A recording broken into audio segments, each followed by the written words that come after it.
Welcome all to accessiBe's Spotlight Sessions, where we shine a light on incredible individuals and organizations and the work that they do. I'm your host, Josh Basil. I'm a C45 quadriplegic, paralyzed below my shoulders, and a power wheelchair user. I'm a community relations manager here at accessiBe and a passionate disability rights advocate and attorney focused on breaking down barriers to access and inclusion for people with disabilities. Today, on accessiBe's Spotlight Sessions, we're joined by Vanessa Harris, the founder of Fun4theDisabled. Welcome, Vanessa. Hi, Josh. How are you? Good. I'm so happy that you're here today with us. Thank you. So Thank you. tell us a little bit about yourself, a little bit about your disability. Okay. Well, I'm an engineer by training, an environmental engineer. I spent 35 years in environmental engineering, and I worked in nuclear power, hazardous waste, transportation, water, transportation. So I've done a lot of different things. And I'm a licensed engineer, which is very important. If you're going to be an engineer, you should get your I license. think that's very important. Yes. And so when I retired, I thought I'm going to teach.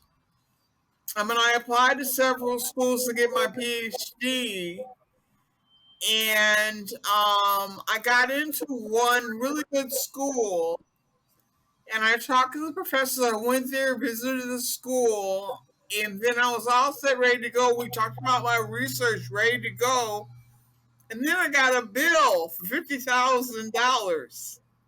That is a large bill. Yes, and I was really surprised to see that. So I contacted the professor and I asked him, I'm a little curious about this bill. And he said, well, I've decided to keep the money for myself, and you have to find your own money. No fun. So I thought, let me try. So I contacted several people and I talked to the National Science Foundation, talked to somebody there, and they said, we think you have a good idea for your research and we would consider supporting you. And I think you are older, you are an expert in your field right now. You have a disability, you're a minority, you're a woman, you have everything going for you. But think, if they would do this to you now, send you a bill after accepting you and telling you that they were ready to have you come work with them, think what they would do when you're ready to defend your dissertation. They will do it again. Yes. So, I thought about that and I went and talked to my physician about it because I was really frustrated. And she said, Vanessa, think about something else for a few days. Don't think about this. So I decided to take a class in making documentaries at a local arts center. And I made a documentary on accessible art. And the artist that I interviewed was telling me, Vanessa, you're really good at this interview. You should consider doing some more of these. So I made another one on how to buy a car if you're a wheelchair user. And I really had a good time doing it. So I kept making videos and documentaries. And that was 70 videos ago. That was 4 years ago. So now I have a website called Fun4theDisabled and a nonprofit. So tell us And more. we believe that people with disabilities should have just as much fun, if not more, than people who are able bodied, and we aim to prove it. I support this. Thank So, you. so tell us more about the work that you're doing with Fun4theDisabled. Okay, Fun for the Disabled, we have different series that we do. So we had a series on destigmatizing mental health. Um, I have a mental health disorder myself. I shouldn't call it disorder. I just have a mental health diagnosis. I am bipolar 1. And so we did videos on destigmatizing bipolar, ADHD. We're gonna do one on schizophrenia. Um, what else did we do one on? We did 5, and we did one on OCD, things like that. And what we found is that the media talks about these mental health diagnoses, and they talk about them usually in pejorative terms. And so if you say someone is bipolar, you usually think that that is a negative, when people who are bipolar have a lot to offer. Absolutely. And in some cases, there are some things that they can do that people with other disabilities or people who do not have bipolar can't do. Everybody has their own unique abilities, and I'm a big believer that where we've been tested within, whether if you have a disability or a different condition, diagnosis, it kind of gives you different trainings, insights, and experiences that make you even better at certain areas of Yeah, life compared to everyone else. right. So it's I do believe my injury after becoming paralyzed below my shoulders gave me different superpowers and perspective and just going about of overcoming challenges and things of that nature. Yeah, Every every day I feel like I'm training and going through it. yeah. So I would love to know more about kind of with those 70 videos you made. What was one of your favorite of the videos that you made? Well, I think my favorite and one of the hardest ones to make was one of the first ones I did, the one how to buy a car if you're a wheelchair user, because um, when I started to write the script for it, I started crying because I realized how difficult it was for me to go through the process of buying a car. Um, I the salesman didn't know um, what what I needed, and I was going to regular car dealerships. I wasn't going to like places like Mobility Works or Adaptive car dealerships because I wanted to get an SUV because I have a manual wheelchair and I can still stand a little bit.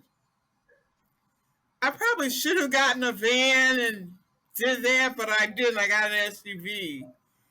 And so when I would go, the car dealers would not know what features I needed in the car.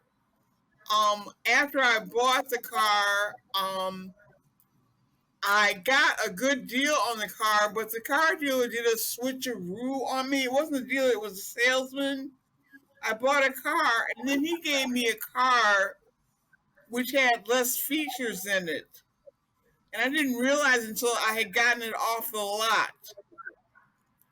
And so I drove it out to the place where he told me to take it to get the lift installed for my wheelchair. And when I got there, they told me they weren't going to do it. I had the wrong wheelchair. They wanted me to spend $5,000 on a new wheelchair. It was a mess. Yep. So I contacted my attorney, and she was like, "Stop that check. We need to go back in there and renegotiate."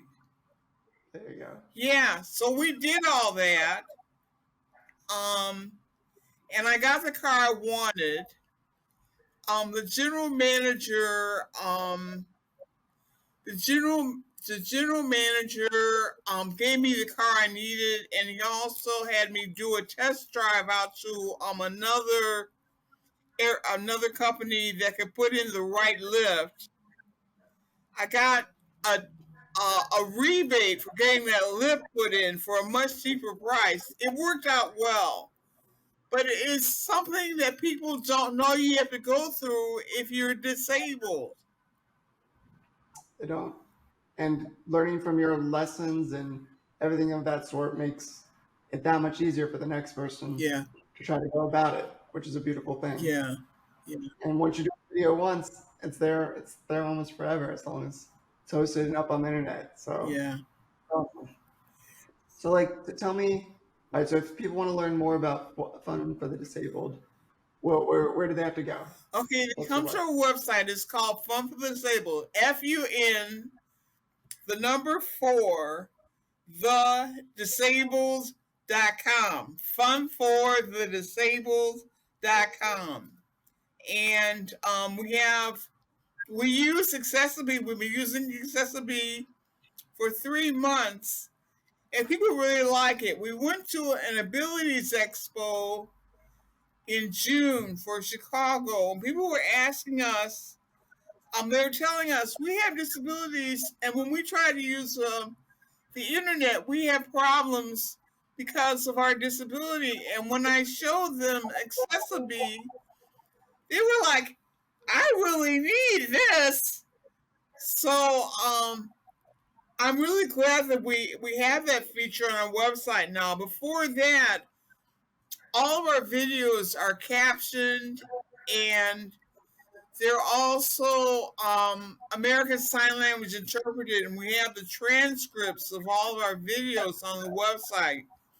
But the accessibility feature really helps us with a lot of other disabilities.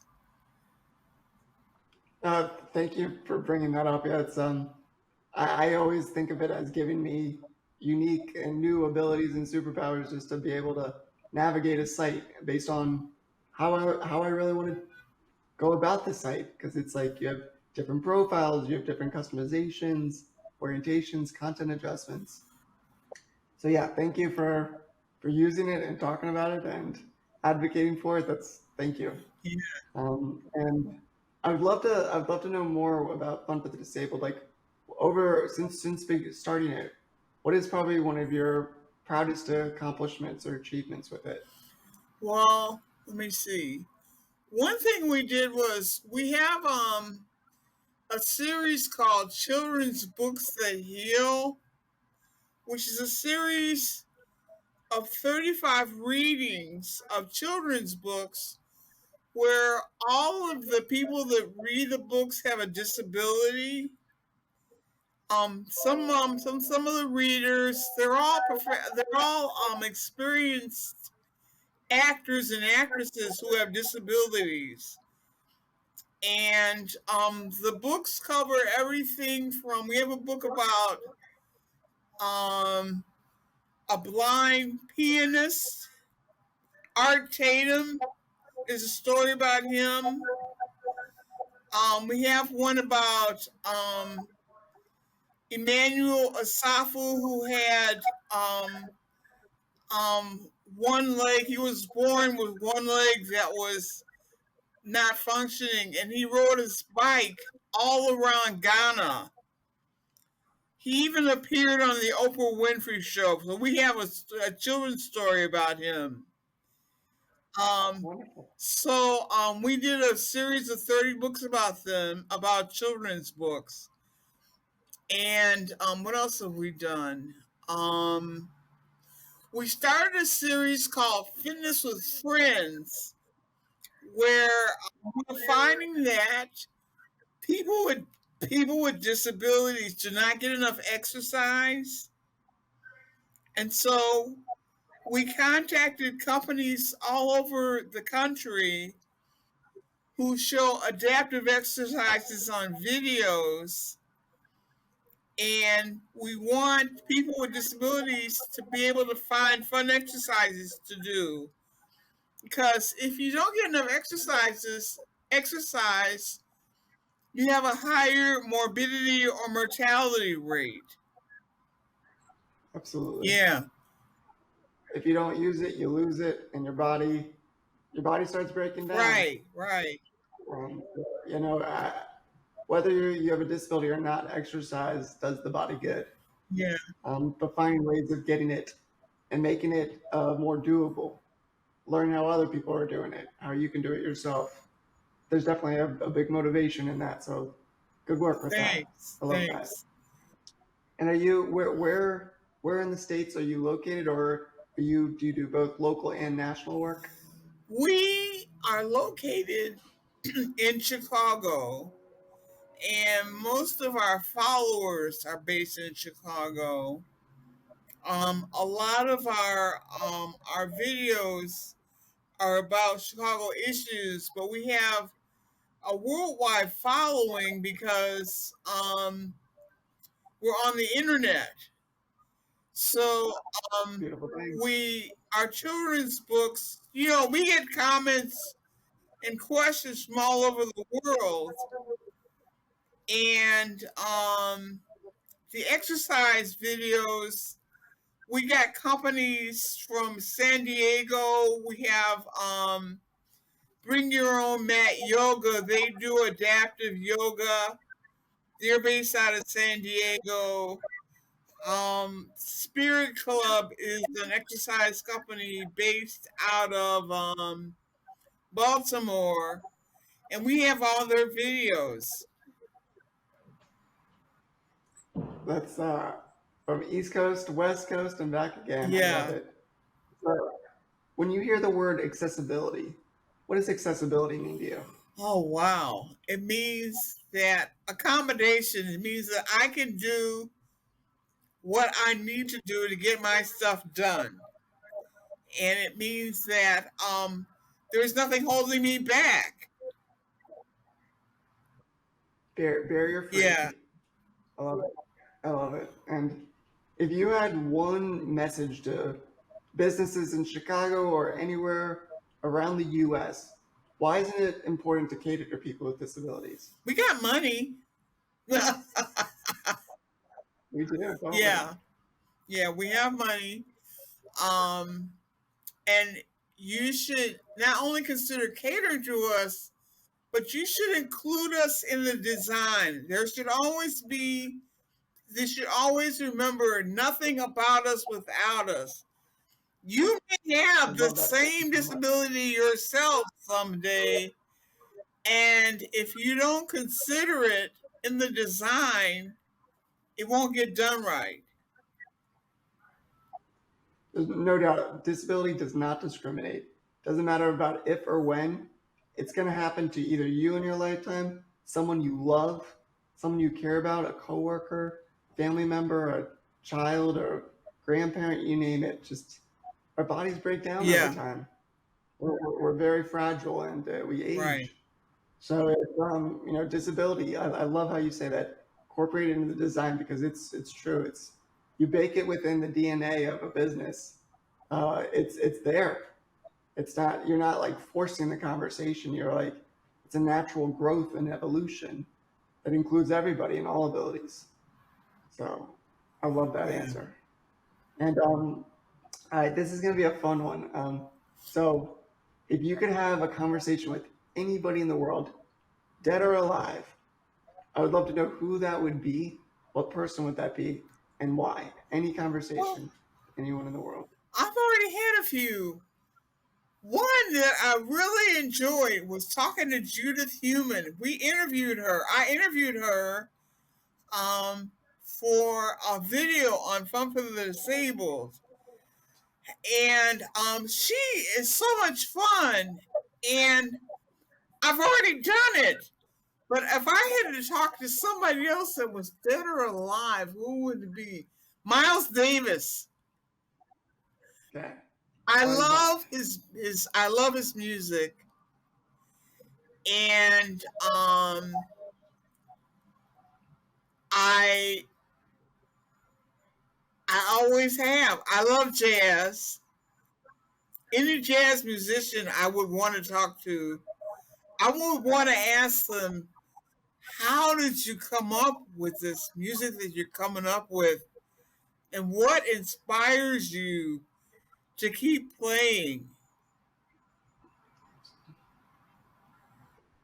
That would be a deep journey of an answer, and then probably getting a little music at the end of it would be the icing on the cake. Yeah, yeah, I had the honor of doing a Judy Human's podcast last month. I love her to pieces. She lives probably no more than 30 minutes from where I live in the DC area. She's incredible. So when you said her name, that put a smile on my yeah. face. I saw your interview. Oh, yay. Yep. She's Yeah, amazing. She's amazing. And it's yeah, and Miles Davis, that'd be so cool to dive into his world and brain power and all that he had yeah. contributed. It's amazing. Um, and I would I just like want to end. If you, is there anything else you want to talk about, or is there anything else you want to share about Fun for the Disabled with the community? Well, two things really. The first one is, and I'll mention this very quickly before I say that. I'm going to be in Washington in September. I'm at first vacation of all time. I'm going to be in Washington for 11 days. And I hope to be Yay! going to the White House and a tour of the Capitol building. That will be wonderful. Definitely get whenever you do a tour of the Capitol, get it set up through your local Yeah, congressman or senator. Okay, yeah, good. They'll take yeah. care of you. And hopefully, we're going to be doing a series of videos showing accessible venues in Chicago, and we're trying to get all these venues to show how accessible they are to people all over the world, so they'll come and visit us here in Chicago. Places like the zoo, the Museum of Contemporary Art, the DeSable Museum of African American History. And these places are all accessible. People don't know about them. We want people to come and visit us because Chicago is really a disability friendly city. Our mayor, our commissioner, people of the mayor's office of people with disabilities is the first deaf commissioner in any city. Wow, Yeah, they get it. I yeah. love that. Well, Vanessa, just thank you so much for your time today, sharing your story, sharing the great work that you're doing. And this was just such a Thank you, pleasure. Josh. Thank you. Thank you. And for all of our viewers, until next time. But Vanessa, again, Okay, thank you thanks, so much. Josh. All right.